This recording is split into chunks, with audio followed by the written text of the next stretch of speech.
नहीं, उससे पहले और भी बात है ना। Second law of thermodynamics. नहीं, उससे पहले एक बात। Joule Thomson effect. Joule Thomson effect. जल्दी जल्दी।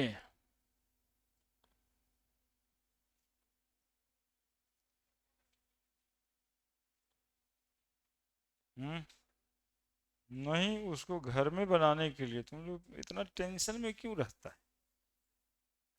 हम तुम्हारा टेंशन सिंप्लीफाई करने के लिए। अब इतना जो बात बोले ना, तो बोलने का मतलब था कि आप घर पे ये सब बात करिए। थोड़ा पढ़ने के संदर्भ में सोचिए। तो घर ही में सोचिएगा, हम कल ही ना टेस्ट लेंगे। वही 12 से 2। हम्म, बता दिए हैं।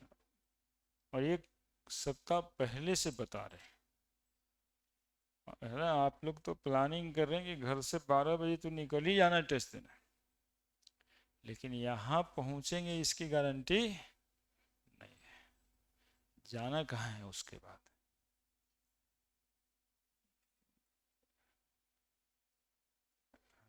यही सब सोचता रहता है। 1 मोल गैस है इसके अंदर।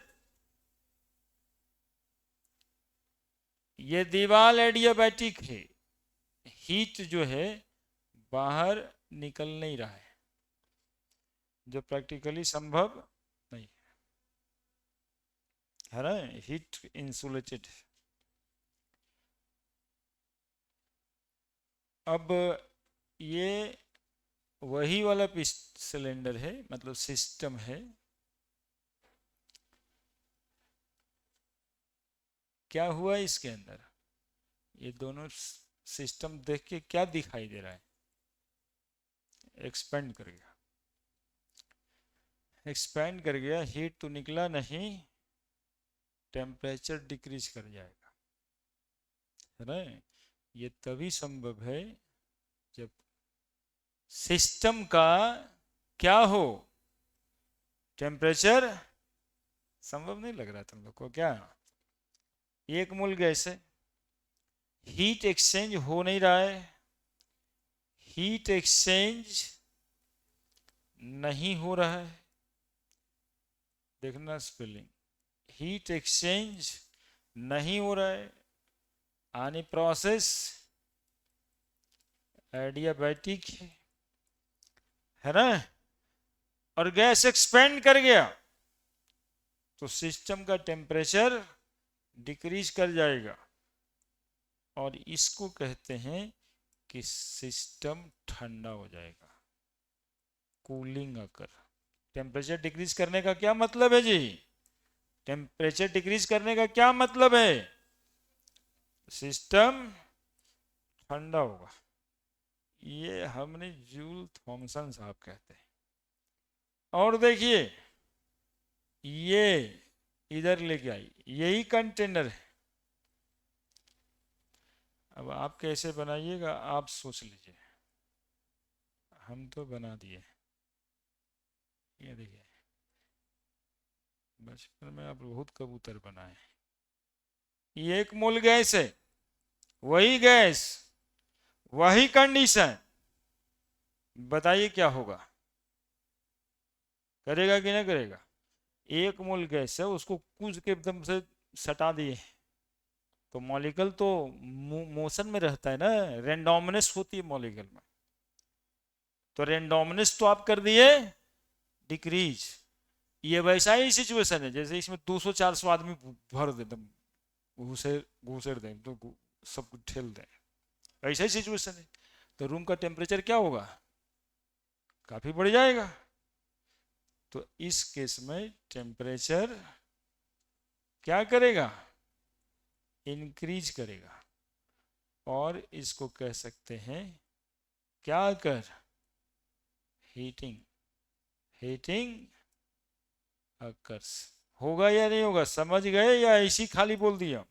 थ्योरी लिख करके हमने बोले, हम आपको समझाएं, अब यही इनका थ्योरी है, बहुत छोटा सा बात, लेकिन हेडिंग तो है, लगता जैसे कुछ पढ़ाई देंगे। Joule Thomson, Joule Thomson effect में कहा गया है कि यदि कोई अमाउंट ऑफ गैस एक एडियाबैटिक कंटेनर में बंद है और एक्सपेंशन हो जाए, वॉल्यूम इंक्रीज कर जाए, तो सिस्टम अंडरगोइंग कूलिंग इफेक्ट है ना। And when in adiabatic system volume decrease कर जाए एडियाबैटिक वाल के साथ, देन हीटिंग अकर्स। और यही फेनोमेनन से आज तक कूलिंग और हीटिंग इंजन का होते रहता है। जनरली हीटिंग होता है, नहीं कहते ना इंजन में खराब हो गया, गर्म हो रहा है, या गाड़ी गर्म हो जा रहा है, तो वो जो गाड़ी गर्म हो जा रहा है उसमें ऐसे ही सिलेंडर पिस्टन में खराबी आ रहा है कि सिलेंडर में जो पिस्टन लगा हुआ है जितना एक्सपेंड करना चाहिए था वो कर नहीं पा रहा है, तो सिस्टम के अंदर का टेम्परेचर बढ़ जा रहा है, अब सिस्टम गर्म हो जा रहा है। ठीक है। और ई वाला जो कंडीशन है उसमें कहिएगा कैसन गाड़ी रखे ढकर ढकर है, ये तो प्रेशर ही नहीं बना पा रहा है ना। ठंडा हो जाने का मतलब वही, उसमें ठंडा थोड़े खोजिएगा, फ्रिज थोड़े लगा है, लेकिन ये ढका ढक हो गया, अब ये कंप्रेशन नहीं कर पा रहा है, मतलब कि खराबी हो गया, दोनों कंडीशन खराबी वाला है ना। यदि सर्टेन अमाउंट ऑफ गैस किसी एडियाबैटिक कंटेनर या सिस्टम में रखा है, अमाउंट ऑफ गैस लीक नहीं होना चाहिए, हीट एक्सचेंज नहीं होना चाहिए, और एक्सपेंशन हो जाए या कंप्रेशन हो जाए तो एक्सपेंशन में कूलिंग हो जाएगा और कंप्रेशन में हीटिंग हो जाएगा। That's said by Joule Thomson, that is Joule Thomson effect. बना फोटो पहले, है ना। इससे क्या होगा कि आपको ना कॉन्सेप्ट याद रहेगा।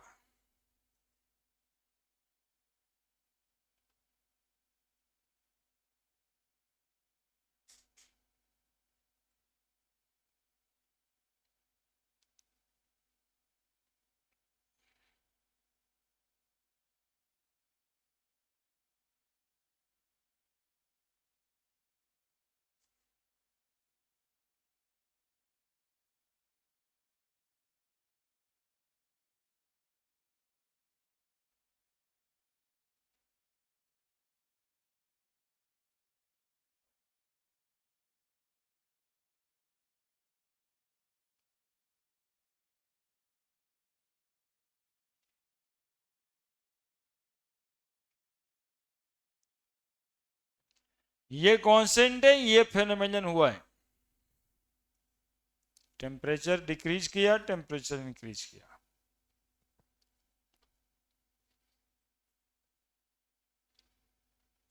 क्रिटिकल टॉपिक है, इसमें और कोई बात नहीं।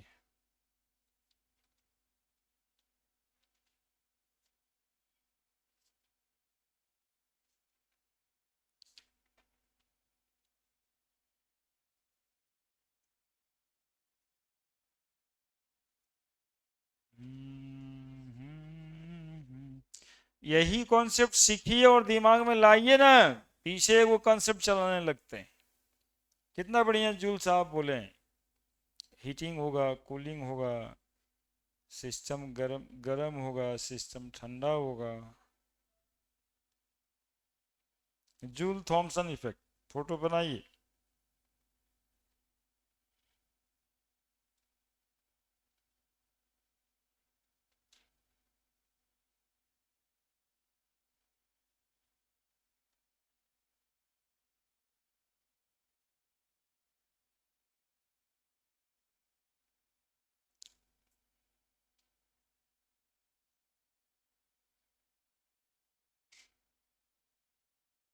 हो गया, जो हुआ है वही लिख देना है, हो जाएगा जूल थॉमसन इफेक्ट। जो हो रहा है वही लिख देना है। क्या जो हुआ है इस प्रोसेस में वही लिख देना है।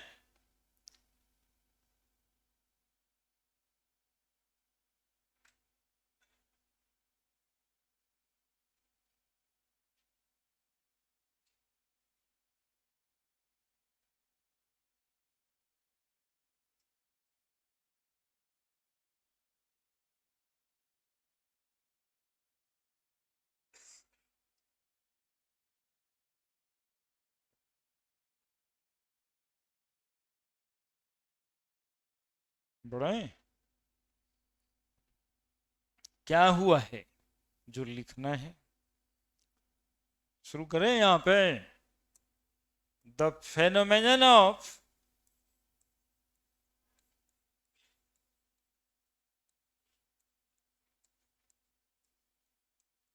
lowering of temperature, lowering of temperature,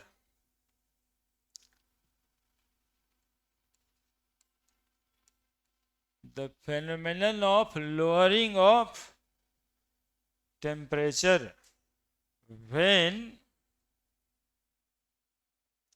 a gas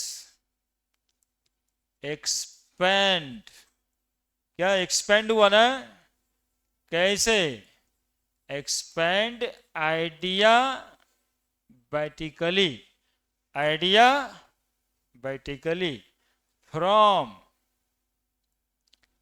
high pressure to low pressure, known as J T effect, Joule Thomson effect. और जेटी इफेक्ट तुम लोग के जमाने वाला इफेक्ट है ना, जूल थॉमसन के बजाय तुम लोग जेटी इफेक्ट कहेगा, थोड़ा स्टाइलिश लगता है ना। कौन सा इफेक्ट है, JT effect, Joule Thomson effect. Effect कितना आसान है। अब बताओ एक लाइन इसमें भी तो लिख सकते हैं, समझा ऊपर वाला बात, समझ गया। एक के का छर कहते हैं। देखो तो phenomenon of lowering of temperature, lowering of temperature का मतलब ब्रैकेट में लिख देना, टेम्परेचर घटेगा मतलब cooling. When a gas expand, when a gas expand ही ना हुआ जी, एडियाबैटिकली, हीट एक्सचेंज मना है ना, adiabatically from the region of, देखो यहां पे प्रेशर ज्यादा लग रहा है, हाई प्रेशर, और यहां पे प्रेशर कम लग रहा है, क्योंकि गैस तो एक ही मोल है। कम प्रेशर था ना, पिस्टन ऊपर उठा, मतलब यहां से इसके कंपैरिजन में यहां पे लो प्रेशर, ई वाला प्रेशर क्या बोलोगे, हाई है, ऊपर से लगा दिए, दबा दिए पूरा। तो from a region of high pressure to low pressure, known as Joule Thomson effect है ना। यानी एक लाइन में कूलिंग हुआ, ठंडा हुआ, cooling of system occur when expand adiabatically, expand adiabatically,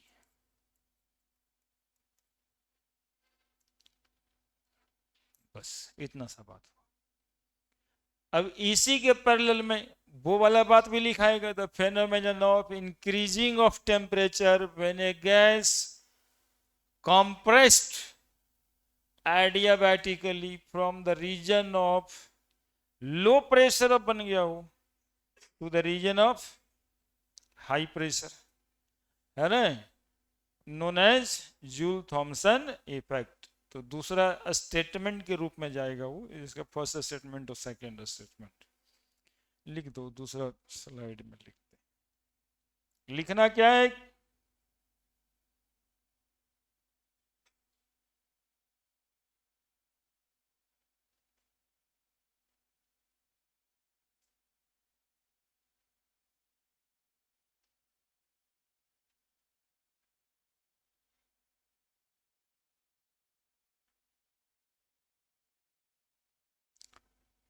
second statement लिख रहे हैं, सेकंड स्टेटमेंट जेटी इफेक्ट का, the phenomenon of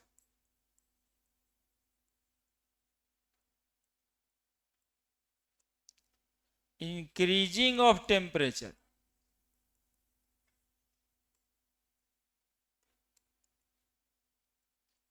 phenomenon of increasing of temperature, lowering of temperature था, उधर increasing of temperature, when a gas, बोलो ना आगे रे, when a gas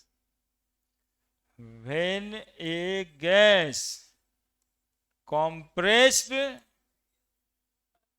adiabatically from low pressure to high pressure, known as कौन effect? Jetty effect. एक line में क्या बोलेंगे कि जब इतना नहीं बुझाता है तो इतना बोलिए, heating occurs when a gas compressed adiabatically,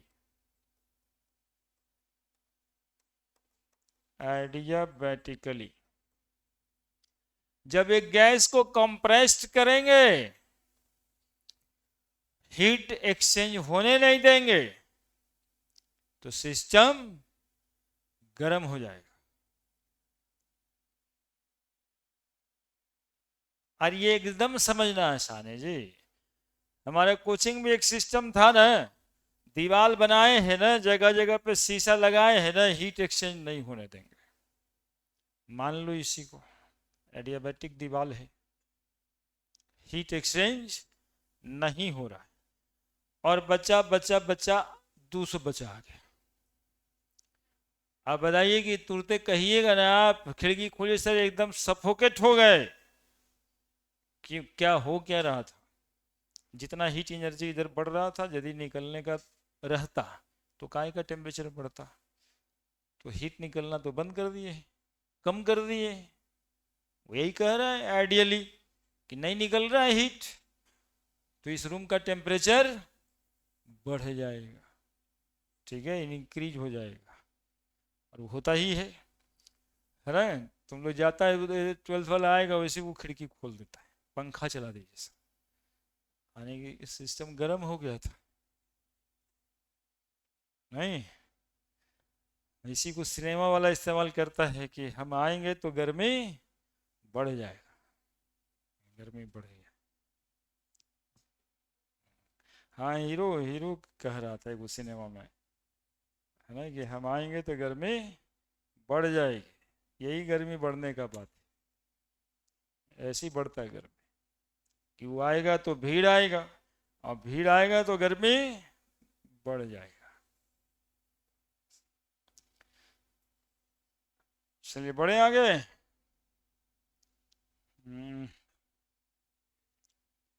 तो ये था जेटी इफेक्ट, समझे। और अब पढ़ेंगे हम लोग, यहां तक आपका फर्स्ट लॉ ही था। अब इसमें कुछ बात किताब के अनुसार heat of combustion, heat of neutralisation, ये पढ़ाएंगे, एक साथ हम करके पढ़ाएंगे। अब हम पढ़ेंगे सेकेंड लॉ ऑफ थर्मोडायनामिक्स। क्या पढ़ेंगे? Second law of thermodynamics. Second law of thermodynamics. अभी तक कितना लॉ पढ़े थर्मोडायनामिक्स का आप? ये तीसरा लॉ है। एगो जीरोथ लॉ था, एक तो फर्स्ट लॉ था, और अभी सेकेंड लॉ है। अब इस लॉ में ये कहा गया है, बस एक लाइन में कहा गया लॉ, और वो इतना सच है। कहा यह गया है कि किसी भी सिस्टम की इफिशियंसी 100% नहीं हो सकती। किसी भी सिस्टम की इफिशियंसी 100% नहीं हो सकती और आज तक न हुआ है। तुम ब्रह्मा जी का लिखल है ना। सेकेंड लॉ ऑफ थर्मोडायनामिक्स मतलब कहने का है कि आप यदि किसी सिस्टम में 100 जूल का हीट एनर्जी देते हैं, 100 जूल का पेट्रोल जलाते हैं, तो आपको वो सिस्टम 100 जूल का वर्क डन करके देगा, इसके फिर में नहीं रही है। वो 100 जूल का वर्क डन आपको कभी नहीं देगा। किसी भी सिस्टम की इफिशिएंसी 100% नहीं होती है, इसका यही मतलब है। अब जैसा सिस्टम उतना परसेंटेज निकाल के देगा। तो अब लोग लगे सिस्टम का इफिशिएंसी चेक करने में, तो मोस्ट ऑफ द सिस्टम जो दुनिया का है वो 30% इफिशिएंसी देता है मात्र। यानी 100 रुपया खर्चा कीजिएगा आप, तो कितना का प्रकटन करेगा। इसीलिए गाड़ी और 4 व्हीलर से अच्छा अपना पैरवे है। 100 रुपया का खा लेंगे, अब चल देंगे अपने, काहे के लिए गाड़ी घोड़ा पे विश्वास के लिए। यही कंसेप्ट से ये बात बोला जाता है, भाई इतना से इतना दूर जाना था, अब बताइए इसी में 200 रुपया खर्चा कर दी, तो पेट्रोल तो 200 का जल ही जाएगा, लेकिन इफिशिएंसी तो 30% है ना, काम तो 60 रुपये बराबर होगा। अब इसी में रिक्शा वाले टेम्पू वाले 80 रुपया 100 रुपये कमा लेते हैं, तो 20 तुम्हारे सिस्टम से तो 20 रुपये ज़्यादा ही कमाए बस। तुमको तो 200 खर्चा करके कितना मिला, 60 रुपये का काम मिला। उनको 80 रुपये देते ऐसे ही पहुंचा देते, तो काहे के लिए ड्रामा के लिए। That is second law of thermodynamics. ऐसे समझिए बात को, किसी भी सिस्टम की इफिशिएंसी 100% नहीं हो सकती। सबसे बढ़िया एक सिस्टम मिला इन लोगों को 40% इफिशिएंसी देने वाला, और उसी को मान लिया आइडियल, और उसी को 100% समझिए आप कि अब इससे ज्यादा कुछ नहीं हो सकता। और वो है घर में रखा हुआ फ्रिज। आपके घर में जो फ्रिज रखा हुआ है, वो एक रेफ्रिजरेटर जो है, वो एक आइडियल सिस्टम का एग्जाम्पल है जिसकी इफिशिएंसी मैक्सिमम है। और दूसरा कोई ऐसा सिस्टम जिसकी इफिशिएंसी मैक्सिमम है, ऐसा कुछ नहीं है, उसी को आइडियल माना गया। तो कितना देता है, 100 जूल का खर्च करने के बाद 40 जूल का। उसमें भी थोड़ा सा लॉजिक लगा हुआ है कि फ्रिज का जो वर्किंग सबस्टांस है, एनर्जी जिससे वो लेता है, वो बिजली नहीं होता है, वो इलेक्ट्रिसिटी नहीं होता। होता है क्या, वो कहानी टाइप का है, घर वाली बात है, बता देते हैं। वो जो घर में रखा हुआ फ्रिज है, वो आपका बिजली बिल लेता है ना। तो मम्मी जैसे पंखा बंद करने के लिए दिन भर में 10 बार डांटती होंगी, वैसे फ्रिजो बंद करने के लिए डांटती। लेकिन कहाँ किसी के घर में फ्रिज बंद होता है, वो तो चलते ही रहता है ना। कभी ये सुने कि आप अपना रूम का पंखा खुला छोड़ के चला आए तो 2 डांट सुन गए, तो मम्मी को बताया कि अपने रूम किचन वाला फ्रिजवा तो बंद ही नहीं करती कभी, ये तो 24 घंटा चलते रहता है। कारण है उसका, उसमें जो है बिजली बिल उतना ज़्यादा नहीं आ रहा है घर में, उससे परेशानी कम है, तभी ना वो चल रहा है। नहीं तो उतना बड़का वो सिस्टम 180 लीटर का जो फ्रिज घर में लोग रखे हैं, उस सिस्टम यदि पूरा का पूरा इलेक्ट्रिसिटी पे काम करता था, दिन भर में 500-600 रुपये के बिजली बिल लग जाता। जैसे वो देखिए, वो एसी लगा के 2000 का बिजली बिल, 5000 का बिजली बिल महीना का, मिनिमम 5000 एक ठो है, फिर भी 17-18 रुपया एक रूम को ठंडा करने में आ जाता है। अब सोचिए, वो घर में वो हमेशा चलते रहता है। उसका सोर्स ऑफ एनर्जी क्या है, हम ये सोच पा रहे हैं आपसे, वो बिजली पर चल ही नहीं रहा है, वो बिजली पर खाली उसका सिस्टम ऑन है, वो चल रहा है, उसमें रखा हुआ जो सामान है ना, उसी से एनर्जी लेता है। तो ये कितना बढ़िया सिस्टम है।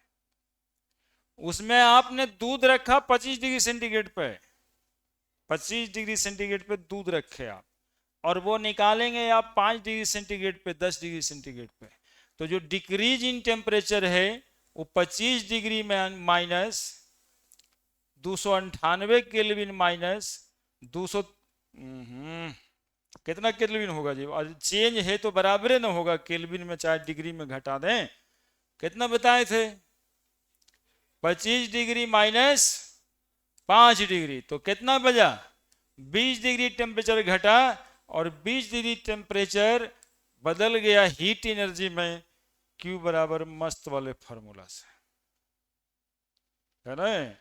अब मास क्या है, सबस्टांस का स्पेसिफिक हीट क्या है जो रखा हुआ फ्रिज में, टेम्परेचर चेंज 20 डिग्री का किए तो that amount of energy converted into heat energy, और यही फ्रिज की एनर्जी बन गई जो वो ले रहा है।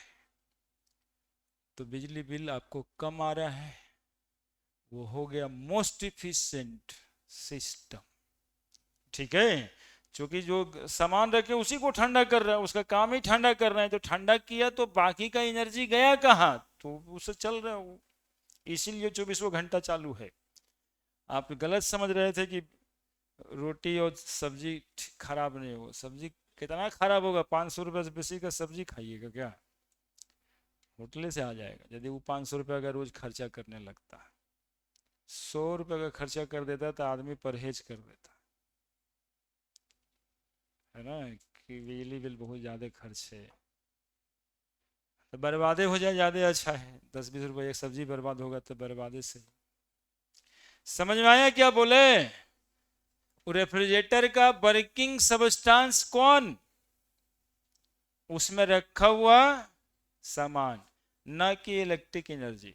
इलेक्ट्रिक एनर्जी सिर्फ सिस्टम को चालू कर देता है, उसके बाद वो वर्क उसी पे करने लगता है। चलिए, तो अब आगे हम लोग सेकेंड लॉ पढ़ने वाले हैं, उसमें यही सब बात पढ़ना है ना, एकदम बात विचार बेसिक वाला है। किसी भी सिस्टम की इफिशिएंसी 100% नहीं हो सकती। कैसे लिखोगे इंग्लिश में?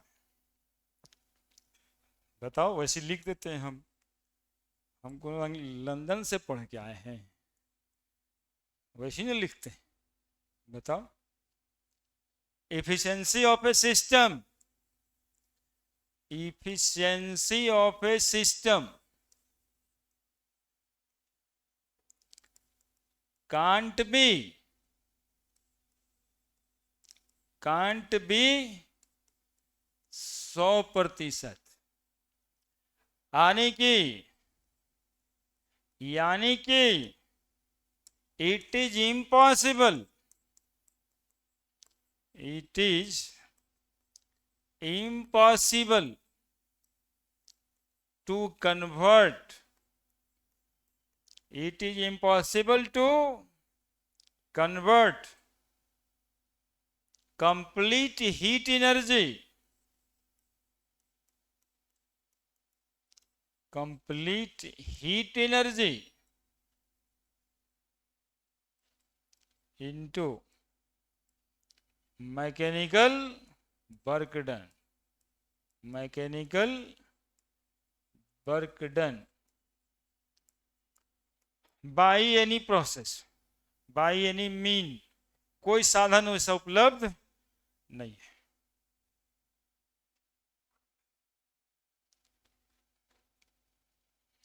और इस मामले में आपका जो ऑटोमोबाइल सेक्टर है वो मात्र 20 से 30% पे ही चल रहा है, उसकी इफिशिएंसी 20 से 30%। और जितना पुराना उतना घटेगा, जितना भारी गाड़ी उतना घटेगा। एगो बस का माइलेज कई किलोमीटर होगा? 10-12 बहुत हो गया, उसको 8 फुट होना चाहिए, है ना। खाली फॉर्चूनर लेने से थोड़े होगा, और हमें पेट्रोल लगता है चलाने, एक बार तो 50 लाख लग जाएगा वो भारी गाड़ी, उसके बाद उसका माइलेज अब यहाँ से चौराहा जाइएगा, 100 रुपये का खर्चा है 1 लीटर। अब बताइए, कहीं जाने के लिए पहले उसमें 500 रुपये का पेट्रोल तो कुछ होगा ही नहीं। तो 2-4 हज़ार रुपया का पेट्रोल डालिएगा तो मेरीन ड्राइव घूम के आ जाइएगा एक बार। नहीं, ऐसे तो करता होगा सब, चूँकि 8-5 पर चल रहे हो, वो तो कंपनी क्लेम करता है। और तो वहाँ एक माहौल बना के रखता है कि कैसा ग्राहक है, माइलेज पूछ रहा है, फॉर्चूनर लेने आ गया माइलेज पूछ रहा है। मतलब इतना शर्मनाक। BMW, रेंज रोवर ये सब खरीदने जाइएगा, ये कितना का माइलेज देता है, लेकिन इससे खरीदाएगा कभी? लेकिन उससे बढ़िया सर 1 करोड़ में जाके घर खरीद लीजिए कहीं पे और रह लीजिएगा। वो 1 करोड़ का गाड़ी खरीद रहा है, पूछ रहा है कितना देता है ये देगा क्या? आपको क्या देगा ये? आप इसको दीजिएगा कि आपको देगा? है ना, अब लगाते रहिए। इसीलिए वो जो है ना, वो भारी गाड़ी है, जितना गाड़ी भारी होते जाएगा उतना माइलेज कम होता जाएगा। है ना, कोई 1 लीटर में चल जाएगा 25 किलोमीटर, वो मारुति 50% इंडियन कार वही है, मारुति वाला, उसकी इफिशियंसी ज़्यादा है। और जो अब उसके बॉडी में दम कम है, कहता है लोग टीना बनाता है सरसों तेल वाला, उसी को पेंट पोजड़ा करके अपना हल्का रहता है। मतलब ये कहने की बात है, ऐसा है ही नहीं, लेकिन बॉडी हल्का बनाता है तो इफिशियंसी ज़्यादा है। कोई बॉडी भारी बना देता है तो इफिशियंसी कम हो गया। और अल्टो जितना ज़्यादा कुछ बिकता है क्या बाजार में? अल्टो वैगनआर काफ़ी मात्रा में, वो सदाबहार गाड़ी इधर छोटका में हीरो होंडा स्प्लेंडर है, एक बार लीजिए 60 किलोमीटर चलिए, अब बुलेट लेके 20 किलोमीटर ढकेलिए, अपने ढकेलना पड़ेगा उसको। नहीं, सही में रोज देखिएगा 1-2 वो ढकेलते रहते हैं भाई साहब, लेकिन अब पता चला होगा इसको कि बुलेट कहाँ खरीदे, ढकलाता है वो। लिखिए, बस ये इतना ही बात था। देखिए कितना कॉमन बात बेचारे सेकेंड लॉ थर्मोडायनामिक्स में। Impossible to convert complete heat energy into mechanical work done, है ना। इसी पे वो कंसेप्ट बनेगा। एक दिन आप लोग को सिखा रहे थे हम कि आप पटना में रहते हैं, 10,000 मिलता है, लेकिन काम तो 2,000-3,000 का हो रहा है। 30% पे ले आए थे हम, 10,000 में 3,000 का मैकेनिकल वर्कडन आप कर रहे हैं, बाकी 7,000 तो ऐसे ही उस 3,000 का काम करने के लिए 7,000 खर्च करना पड़ रहा है। यही कॉन्सेप्ट है कि 100 जूल की हीट एनर्जी से 30 जूल का वर्कडन लेने के लिए 70 जूल का खर्चा आपको करना पड़ रहा है ना। यदि वो 70 जूल का खर्च नहीं कीजिएगा तो वो 30 जूल का वर्कडन आपको नहीं मिलेगा। यदि आप 10,000 वो वाला खर्च नहीं करिएगा तो ये 3,000 का जो यूजफुल वर्कडन हो रहा है वो नहीं होगा, है ना। इसीलिए ये सब एक लाइन लॉ बन गया और आज तक कोई गलती और सही का बात नहीं है, क्योंकि पूरा लॉजिकल है। अब देखिए मैथमेटिकल इक्वेशन लिख दिए। हाँ, बहुत बात कह दी, बहुत बात कह दी, अब सब तरफ से समझा दी, है ना। Mathematical equation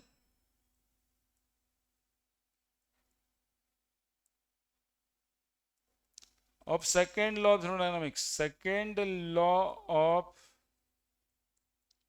thermodynamics। Mathematical equation क्या बनेगा इसका?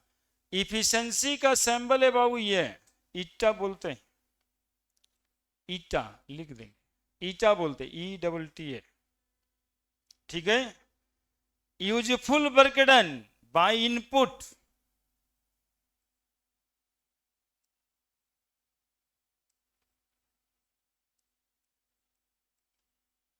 By input. अब यूजफुल वर्ड का इस्तेमाल ना करिए, work done by input. Work done by input into 100, तो परसेंटेज इफिशिएंसी निकल जाएगा। यदि आप 100 से गुना नहीं कीजिएगा तो खाली इफिशिएंसी निकलेगा।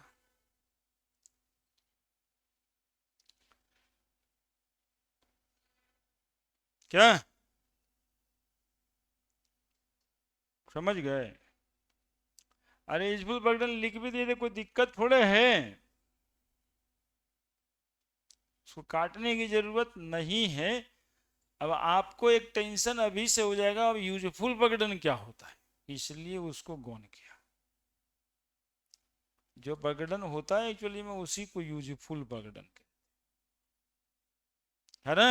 एकदम वो जैसे बाबूजी 100 रुपया देंगे तो बहुते लौटने के बाद कहानी बहुते सुनाओगे, तो बाबूजी का बात रहता है वो सब छोड़ो ना यार, कम्मा क्या किए सो बताओ। नहीं वो सब छोड़ो, इधर गए उधर गए, तो कहना क्या चाह रहे हो, काम कितना क्या हुआ, वो है यूजफुल बर्गडन। और क्या, बर्गडन तो बर्गडन है। बड़े तो इफिशिएंसी बराबर ऐसे भी लिखते हैं, उसी को अब तरीका बहुत होगा, output by input, output by input, output system का इनपुट सिस्टम में, यही ना, कितना अमाउंट ऑफ एनर्जी दिए।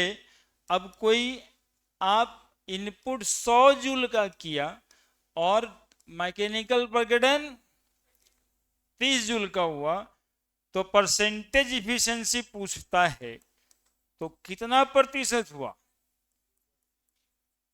0 कहां से बोले लगा रहे, तुम लोग भी तो इतना कॉम्प्लिकेटेड माइंड काहे रखता है, हम आसान पढ़ाते हैं, तू टफ कर। 100 जूल दिए थे, 30 जूल का प्रकटन हुआ, तो परसेंटेज इफिशिएंसी पूछ रहा है सिस्टम का कितना, 30, 30%। और क्या क्या, तो आउटपुट बाय इनपुट और परसेंटेज इफिशिएंसी पूछे, भाषा चेंज है, बात एक ही है, बर्गडन बाय इनपुट इनटू 100। कोई ऐसा लिखा है mechanical work done, mechanical work done by heat energy, heat energy in given into the system, given into the system, बात एक ही है सब, है ना। इस सब परसेंटेज इफिशिएंसी, इफिशिएंसी ये सब लाइन सिर्फ बदल गया, बात एक ही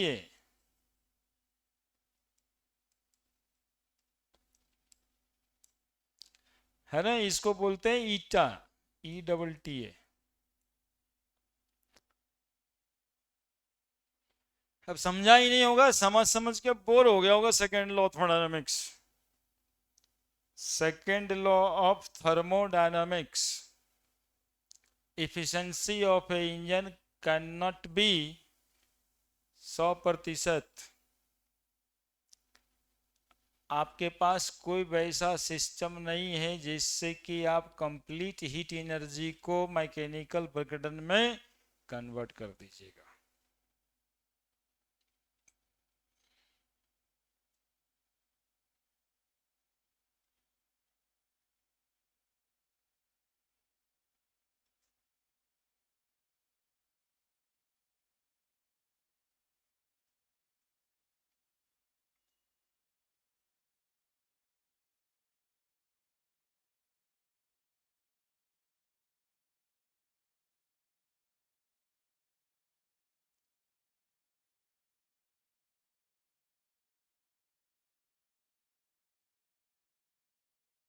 ठीक है,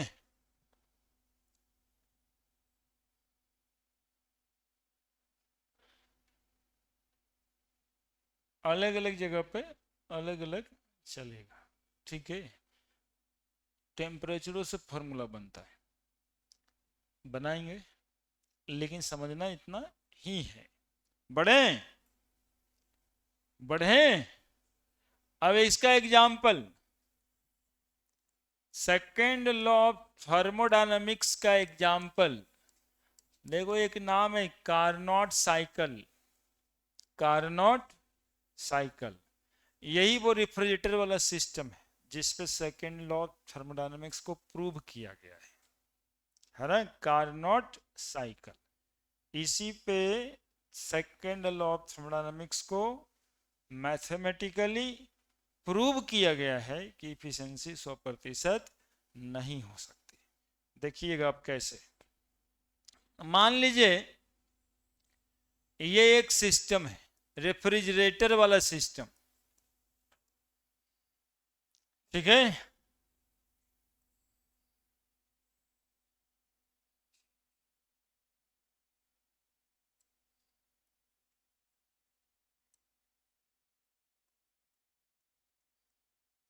सिस्टम में दो चीज है, एक सोर्स है और एक सिंक है। अब इसको भी समझिएगा। सोर्स मतलब एनर्जी का सोर्स, सिंक मतलब एनर्जी वेस्ट करने का जगह, ठीक है। जो घर में बाथरूम उथरूम भी बनता है ना, तो जो डिलीवरी पाइप के थ्रू जो नीचे का टंकी होता है उसको भी सिंक ही लोग कहता है। फ्रिज में देखा होगा तो आगे से तो कितना सुंदर लगता, फूल पत्ती भी बना रहता, और पीछे में वो खाली जगह डिब्बा रहता है जिसमें कि लोहा का ग्रिल लगल रहता है, उससे हीट एनर्जी निकलते रहता है। नहीं, पीछे देखा गर्म रहता है ना। वो क्या करता है ना कि वो सेब से, दूध से एनर्जी ड्राइव करता है और सराउंडिंग में सिंक के जरिए एनर्जी आउट करता है। यही काम है रेफ्रिजरेटर का कि जो भी सामान रखिएगा तो वो ठंडा हो ही जाएगा ना। तो सोर्स सेब दूध, सिंक फिर वो पीछे वाला जगह जो दिखाई दे रहा है। अब ये सोर्स T2 टेम्परेचर पे, दूध समझिए सोर्स 25 डिग्री सेंटीग्रेड पे रखें, सिंक T1 टेम्परेचर पे, तो T2 ऑलवेज क्या होगा, ग्रेटर देन T1। यही तो रेफ्रिजरेटर का काम है सर, बस इतना ही काम तो कर रहा है वो, ठीक है। कोई कोई किताब में T1 T2 भी लेगा, ये आपके दिमाग पे ही डिपेंड करेगा, ये क्वेश्चन के सिचुएशन पे जाएगा बात। हम चूंकि ज्यादा है इसलिए उसको 2 लेते हैं। अब फीस वाले सर सीधा सीधा पढ़ाते हैं ना, वो बन भी लेते होंगे। ये Q2 है ना, तो बताओ ये क्या हुआ, Q1, Q2 is greater than, बोले सर इस साइकिल का वर्कडन क्या हुआ, तो बताओ वर्कडन क्या हुआ,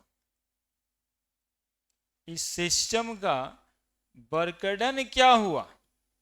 अरे तो सिस्टम काम क्या किया बताओ, रेफ्रिजरेटर का क्या काम है, सर T2 से T1 टेम्परेचर घटा दिया, यही तो किया हो। यदि हीट एनर्जी से बात करते हैं तो Q2 पे सोर्स था और Q1 पे ला दिया, ये प्रकटन हुआ उसका। तो बोले इफिशिएंसी कितना हुआ, तो वर्कडन यदि T2 माइनस T1 है तो इनपुट क्या था, बोले सर T2 था, ये इफिशिएंसी ऑफ कार्नोट साइकिल इतना ही है। बोलो ये कभी बन आएगा क्या, ये कभी बन आएगा क्या, T2 माइनस T1 है और नीचे T2 खुद ही खड़ा है, तो ये भागा कभी बन आएगा क्या, then efficiency never be equal to, क्या प्रूव किया ये, अरे गुना 100 कर दो तो 1 से कम आएगा ना हमेशा, ऑलवेज लेस देन 1। तो 100 से हमेशा क्या आएगा, कम। Hence second law of thermodynamics is proved, है ना, कि कभी भी किसी भी सिस्टम की इफिशिएंसी 100% नहीं हो सकती। दूसरा, इफिशिएंसी बराबर लिख सकते हो क्या, Q2 माइनस बाई Q2, है ना, वो रहे चाहे ये रहे, इफिशिएंसी कभी भी 1 के बराबर नहीं हो सकती। देखो कितना आसानी से, क्या करना है, कुछ था इसमें, सेकेंड लॉ ऑफ थर्मोडायनामिक्स को प्रूव भी कर दिया। जैसे फर्स्ट लॉ ऑफ थर्मोडायनामिक्स का स्टेटमेंट था ना बाबू, डेल्टा यू बराबर क्यू प्लस डब्ल्यू, वैसे सेकेंड लॉ ऑफ थर्मोडायनामिक्स का क्या स्टेटमेंट होगा, मैथमेटिकल स्टेटमेंट, तो इटा बराबर T2 minus T1 by T2, या Q2 minus Q1 by Q2।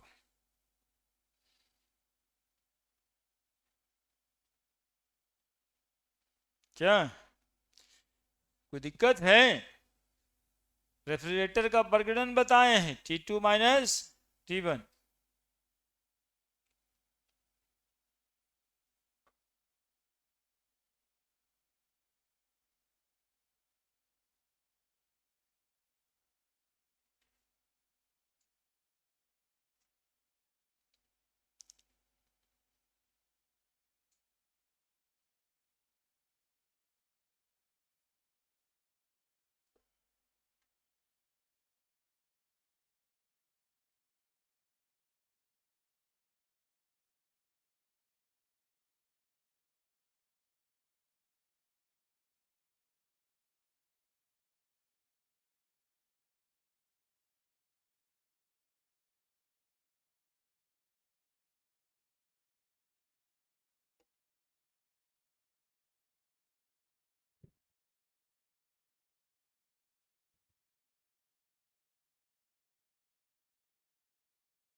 जैसे जैसे लिखे हैं ना, वैसे ही करके लिखना। Mathematical equation of second law of thermodynamics आता है, यही लिखना है। वर्किंग ऑफ कार्नोट साइकिल लिखना है, यही लिखना है ना, कि किस बेसिस पे कार्नोट साइकिल वर्क करता है, स्टेटमेंट बनाना है कि source is at high temperature और हीट एनर्जी T2 और Q2, sink is always at low temperature, sink का मतलब ही होता है टेम्परेचर लो होना चाहिए या ही कम हीट एनर्जी पे होना चाहिए, कम हीट एनर्जी पे होना चाहिए, ताकि सिस्टम वहां पे अपना हीट एनर्जी छोड़ सके। ठीक है, दिमाग में रखना चाहिए कि फ्रीज हमारे रखे हुए एप्पल से एनर्जी विड्रॉ करके सराउंडिंग में छोड़ देता है, सिंक में छोड़ देता है। यही वो फ्रीज का काम है कि दूध जो 25 डिग्री पे रखे हैं उसका टेम्परेचर वो विड्रॉ करेगा, उसको हीट एनर्जी में कन्वर्ट करेगा और सिंक को लॉस कर देगा। यही काम है रेफ्रिजरेटर का, यही काम है कार्नोट साइकिल का। तो उसका वर्गीकरण हुआ, आपके सेब 25 डिग्री पे जो रखे थे और कल हो करके वही सेब जो 5 डिग्री पे निकाल रहे हैं, दैट इज ए वर्गीकरण ऑफ कार्नोट साइकिल। ठीक है, अब उसमें बायोलॉजी लगा हुआ है जी, कि जैसे टेम्परेचर घट गया तो एंजाइम्स डीनेचर्ड हो गया, इसलिए वो खराब नहीं होगा, है ना। कोई भी चीज फ्रिज में तभी रखते हैं ना जब वो खराब होने वाला है, कि भाई ऐसे रखेंगे तो खराब हो जाएगा, तो एंजाइमेटिक एक्टिविटी स्लो डाउन हो जाता है। वो तो बायोलॉजी, लेकिन फ्रिज क्या कर रहा है, तो उसका टेम्परेचर घटा दे रहा है। एसी वाला में कॉन्सेप्ट थोड़ा बहुत ऐसे है, लेकिन इसका जो मशीन है ना वो प्रॉब्लम में है। ये पूरे रूम का हीट एनर्जी अब्जॉर्ब कर रहा है ना, इस पर वो काम नहीं कर रहा है। ठीक है, हीट एनर्जी रूम का ले रहा है जो बाहर फेंक रहा है, मतलब वे सिमिलर है, लेकिन वो हीट एनर्जी इसका सोर्स नहीं बन रहा है। उस हीट एनर्जी लेने के लिए इसमें कंप्रेसर मशीन लगा हुआ है ना, फैन है, ब्लोअर है, और ब्लोअर है तो मैकेनिकल प्रकटन करना ही पड़ेगा, है ना। तो देखते हो कितना बड़ा का पंखा बाहर में लगा रहता है ना, तो वो इसी पर वर्क कर जा रहा है ऐसा नहीं है, लेकिन चीजें तो सिमिलर ही है दोनों में, ठीक है। लेकिन यहाँ पर ही बिजली बिल ज़्यादा लगता है ना, उसमें तो मम्मी टाइमर लगा देती होगी 12 बजे रात में बंद हो जाना चाहिए, भोरे तक चल रहा है। अभी देखिए यहाँ का हालात बचपन का तो यही है कि छुट्टी का दिन है, गर्मी का छुट्टी जब रहता है 10 बजे सूत के उठेगा, 10 बजे तक ऐसी रात से चल रहा है, सो चलते रहता है। ये खराब आदत भी है और बिजली बिल भी ज़्यादा लग रहा है। कब? कभी नहीं ना होगा, इसी यही तो प्रूव है। कहाँ लिखे नॉट इक्वल टू 1, तो क्या लेस देन 1? ग्रेटर देन 1 कहाँ से? ग्रेटर देन 1 है। अरे T2 माइनस T1/T2, मान लो T2 20 है, चूंकि ज्यादा है, T1 5 है, तो भागा देना है 20 से। नीचे कौन है? T2। तो ये तो आ गया ना 15/20, तो कभी कट के 100 गुना करके 100% आएगा कभी? है? ये तो हमेशा उन ऊपर वाला न्यूमरेटर कम जाएगा, तो मल्टीप्लाई हो गए, कभी एक नहीं आएगा, कभी 100% नहीं आएगा। Let the source of the Carnot cycle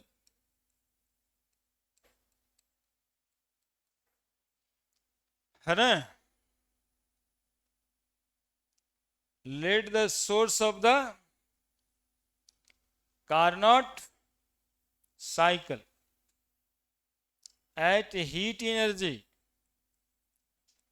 इतना में लिखा पाएगा यार, Q2 और टेम्परेचर T2,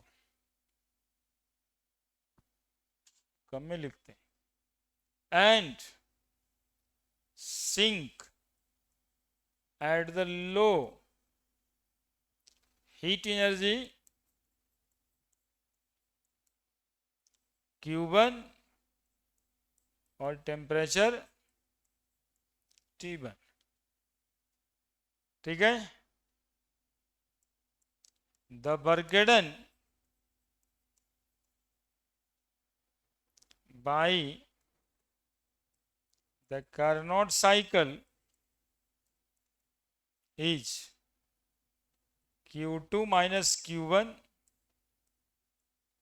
और T2 minus T1। Carnot cycle का प्रकटन क्या है? तो heat energy Q2 minus Q1 या T2 माइनस T1।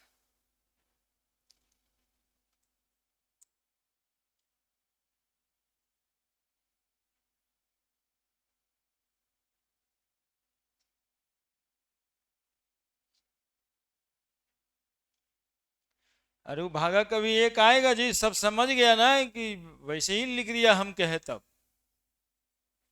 है। T2 माइनस T1/T2 है, कभी एक आएगा क्या?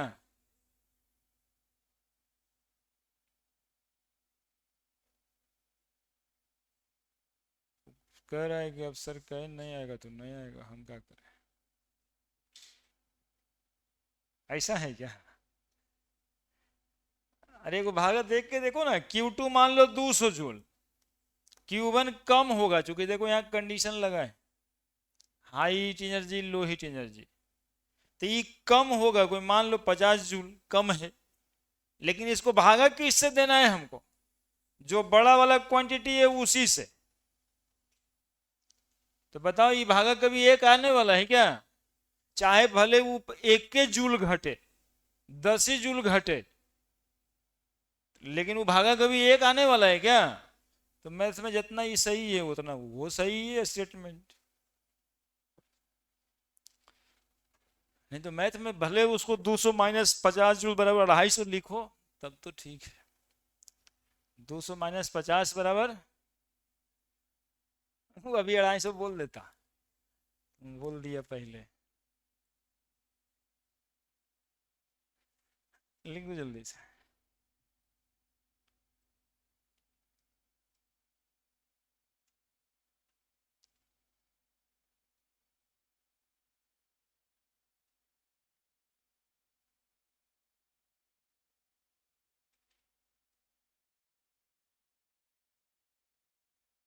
लिख दिया। Let the source of the Carnot cycle of heat energy Q2 or temperature T2 and sink at low heat energy Q1 or temperature T1. The work done of the Carnot cycle is Q2 minus Q1। लिख दिया, पूरा कर दें। वैसे पूरा तो हुआ ही है। Then efficiency of Carnot cycle is Q2 minus Q1, Q2 minus Q1 by Q2 और T2 minus T1 by T2 which never equal to 1. So their efficiency never equal to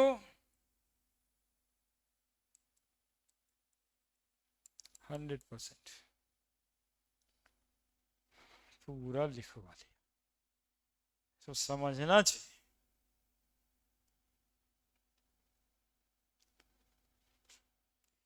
फिर लिखवा ये तो रिवीजन करके पढ़ के तुम लोग समझ जाए, बढ़िया है।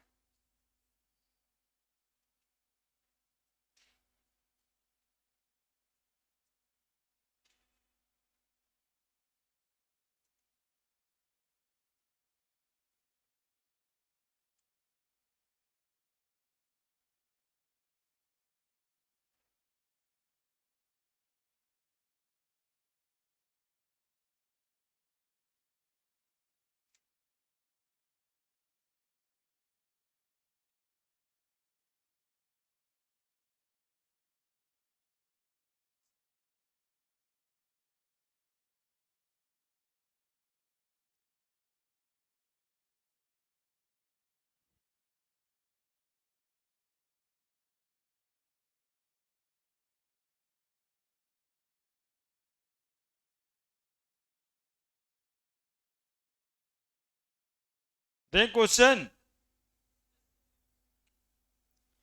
calculate the calculate the calculate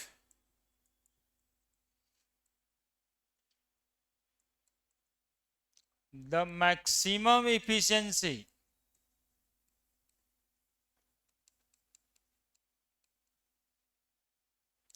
of an engine working in between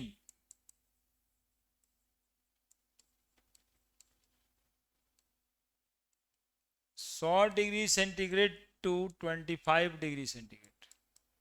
सीधा सवाल, ऐसा ही है। वर्किंग या ऑपरेटिंग इन बिटवीन, बताइए आंसर।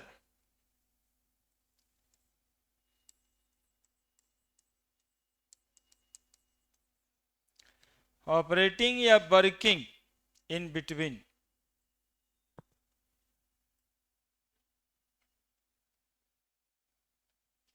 यही उम्मीद था।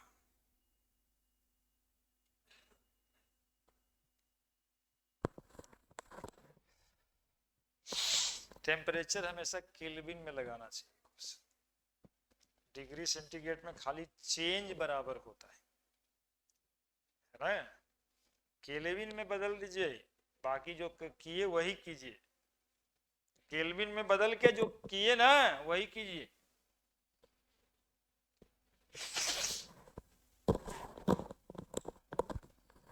आंसर लाइए।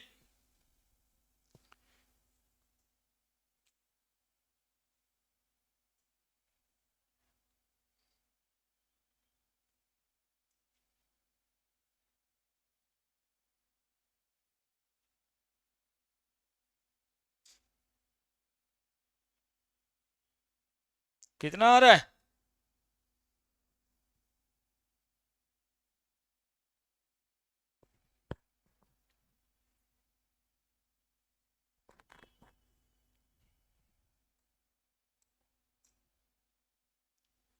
अपने मन से आपको आंसर करना है कि T2 आप लीजिएगा 100 degree centigrade, high temperature T2 source. कितना जोड़ दें उसमें? 300। T1 कितना है? 25 डिग्री सेंटीग्रेड। कितना जोड़िएगा? 298 केल्विन। ठीक है, अब निकाल दीजिए efficiency by formula T2 minus T1 by T2 into 100। देखिए ऊपर में जब आप घटा रहे होंगे तब आपको बराबर ही आना होगा, नीचे लेकिन जब आप भागा देंगे तो वहां जो आप 100 माइनस 25 कर रहे थे, ये 100 माइनस 25/100 किए ना, कोई लोग आंसर बताए हमको 75%, गुना 100 कर दिए तो ये 100 माइनस 25 तो 75 आ गया, यहां भी 75 आएगा। चेंज बराबर ही होता है, और इस बात को आज नहीं पहले से बता रहे हैं। चेंज हमेशा डिग्री में घटा दीजिए या जोड़ के केल्विन में घटाइए, बात एक ही है। लेकिन जब अकेले होगा तब तो बात एक नहीं ना रहेगा यार। अब कितना फर्क पड़ गया आंसर में, देखिए जनरली गलती इसमें लोग ऐसे करते हैं, बिवेयर फ्रॉम दिस, है ना। सबसे ज्यादा जल्दी एक बच्चा कब रहता है? तो बोले एग्जामिनेशन में सर, उसमें समय नहीं पता चलता 3 घंटा कब बीत जाता। ऐसे 3 घंटा बिताना हो तो बहुत मुश्किल है, प्लेटफॉर्म पे बिताना हो तब तो और मुश्किल है, लेकिन एग्जामिनेशन हॉल में लगता है 3 घंटा बस हो गया 3 घंटा।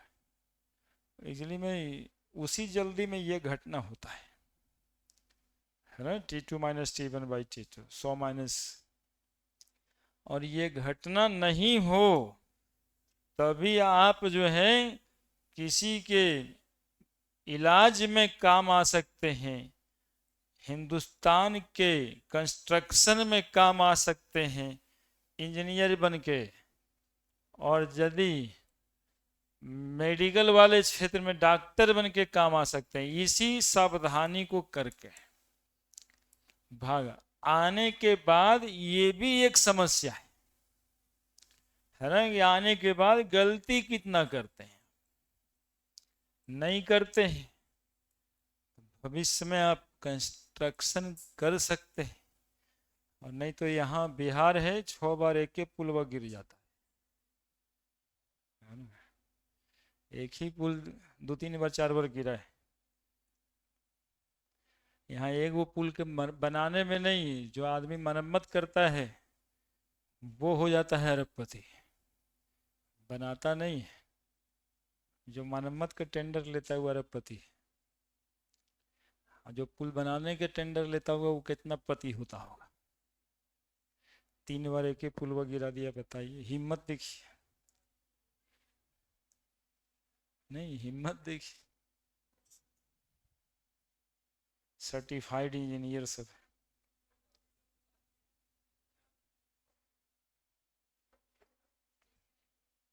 दूसरा,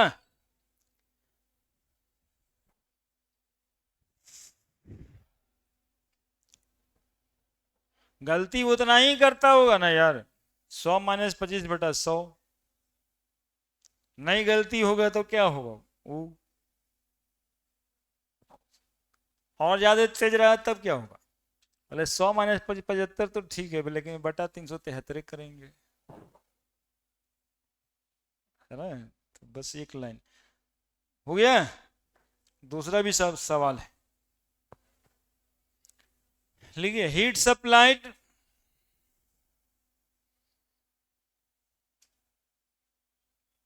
to a Carnot engine, heat supplied, magnitude के लिए क्वेश्चन बोलना पड़ता है। लिखिए heat supplied to a Carnot engine is 453.6 kilo joule लिखा है ना, किलो जूल लिखा है। क्या दिक्कत है भाई, कुछ नहीं बोलना है, हम क्या कर लेंगे किसी का।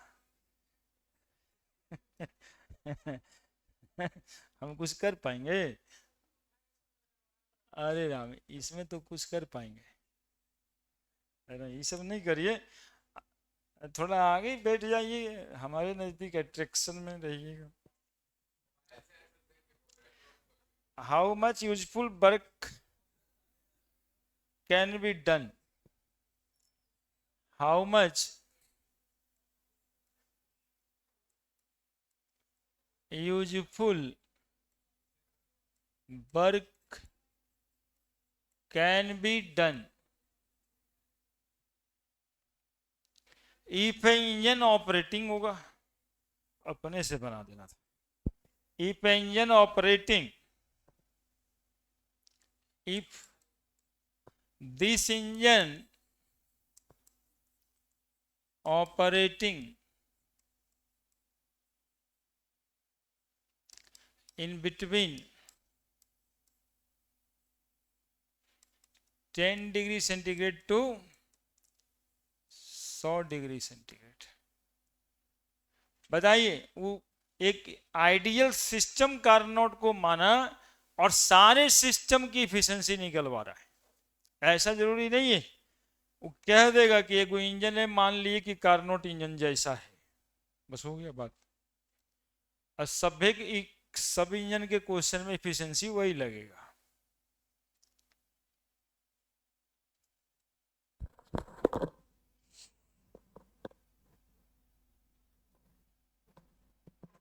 क्वेश्चन अच्छा ही फ्रेम किया हुआ है, बना दीजिए आप लोग।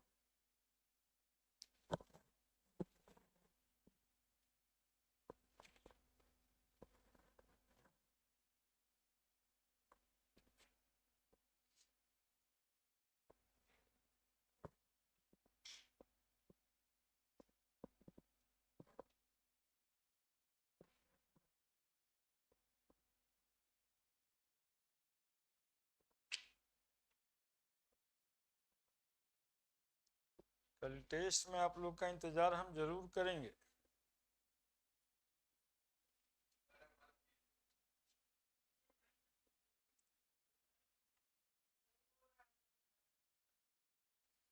जो बने क्वेश्चन तो पहले से दिया हुआ ही है उसमें।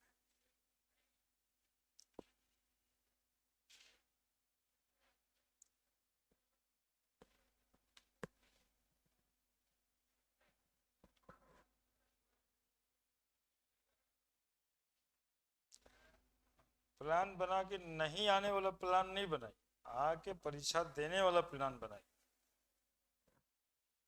चले। आप लोग थोड़ा टेंशन लीजिए।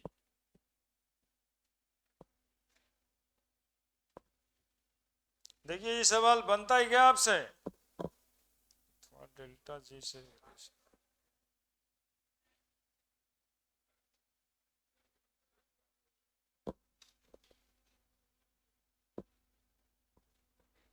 हाँ तबीयत खराब होगा, क्लास रहेगा, ये सब तो रहबे करता है, इतना के बाद भी आइएगा तब बात होगा ना।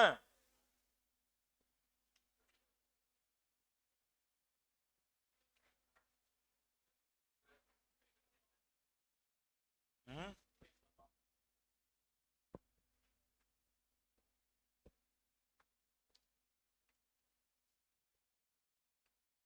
देखिए आंसर आ रहा है, और किसी को आया नहीं? भारी बेवकूफ, नहीं आया।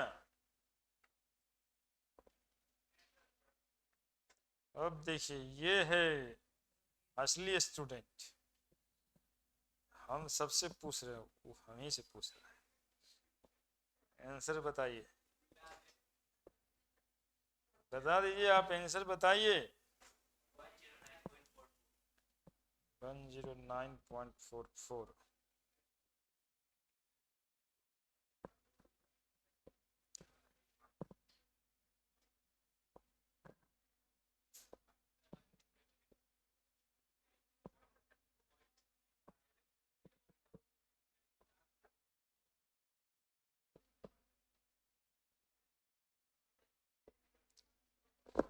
आया आंसर जी?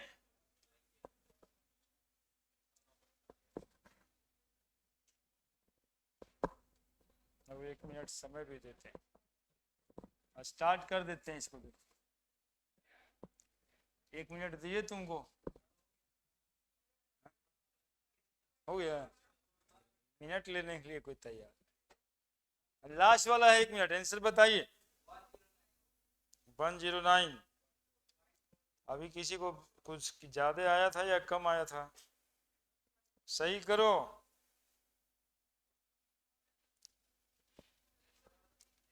बताते हैं यार, बताते हैं।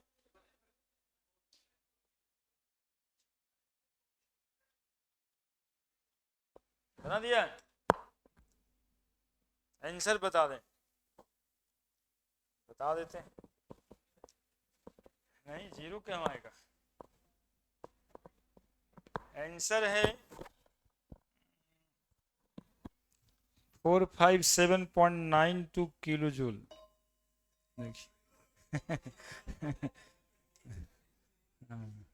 अरे टाइम ओवर हो गया, आंसर हम ही बता दिए यार।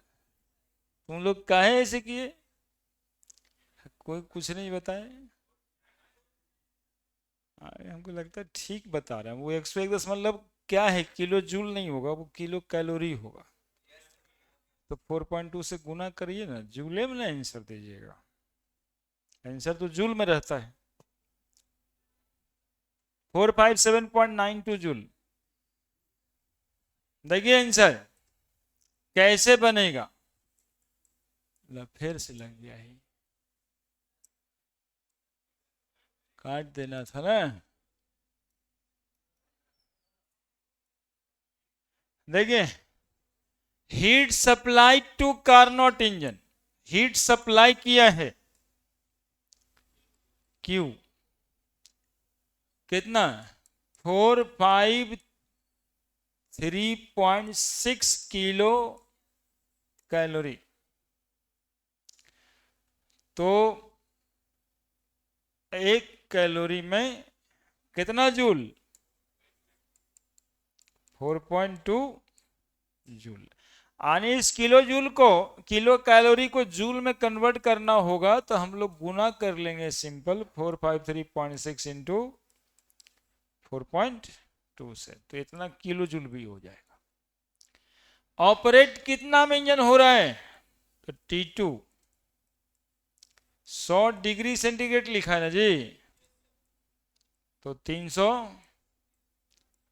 और T1 कितना? 10 डिग्री, 273,